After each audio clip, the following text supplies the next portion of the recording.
Aujourd'hui, j'aimerais qu'on se penche sur l'argent. Selon vous, est-ce que vous savez gérer votre argent pour avoir une vie sans souci? Je parle d'une vie en général, entendons-nous bien.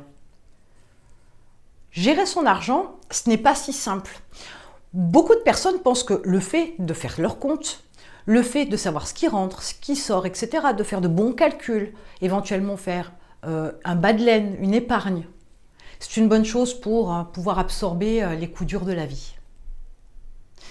Là, on est sur une approche où on fait ses comptes, où on n'analyse pas ses dépenses, où on dilapide entre guillemets son argent et où on anticipe dans le futur quelque chose de complètement hypothétique, bien évidemment, mais en aucun cas cet argent-là est mis de côté, certes, mais n'est utilisé pour pouvoir générer davantage d'argent. Parce que l'idée, elle est quand même là derrière tout ça. L'idée, c'est d'abord d'utiliser son argent autrement et de ne pas le dépenser. Ça, c'est la première des choses. Ça nécessite que vous analysiez la manière dont vous dépensez votre argent. Mais il y a aussi cette approche qui doit être dans une construction dans le futur, une utilisation de l'argent autre que celle que vous avez simplement de mettre en épargne. L'argent mis en épargne, c'est de l'argent qui dort. Alors, aujourd'hui, vous pouvez le mettre sur différents comptes avec une certaine rémunération, et Dieu sait qu'elles sont tout irikiki, mais vous avez la possibilité, avec cet argent-là, de pouvoir le faire travailler pour qu'il vous rapporte de l'argent.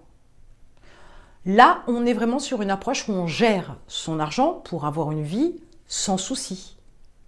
Parce que sur le fond, il vous arrive une tuile, le changement d'un frigo, une panne de voiture, un truc un petit peu important, des budgets qui vont vous obliger à grappiller dans votre épargne. Le problème, c'est que ça descend plus vite que ça ne monte, l'épargne. Et que pendant ce temps-là, cet argent, il ne vous sert à rien. Et je parle vraiment d'utilité. Oui, vous prévoyez en cas de coup dur, mais vous pourriez gérer votre argent autrement. Vous pourriez aider votre vie en faisant de manière à ce que cet argent-là travaille de manière plus importante que ce petit pourcentage que vous récupérez lorsque vous placez votre argent sur un compte d'épargne quelconque. Alors vous pourriez me dire, on peut parler d'investissement. Oui, on pourrait parler d'investissement. L'investissement dans l'immobilier, pourquoi pas dans la bourse, grande tendance NFT, par exemple. Mais l'idée, c'est vraiment de comprendre que vous devez construire. Peut-être que la bonne approche pour vous, ce serait effectivement peut-être de créer votre entreprise. Parce que sur le fond, avec une centaine d'euros par mois, on peut créer une entreprise. Vraiment, véritablement, et gagner de l'argent.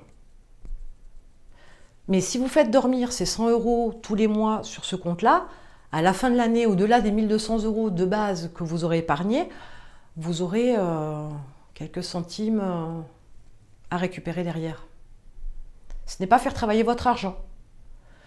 Parce que pour ne plus avoir de soucis, il faut pouvoir être capable d'avoir différentes sources de revenus intelligentes qui vous permettent de faire rentrer de l'argent régulièrement tous les mois.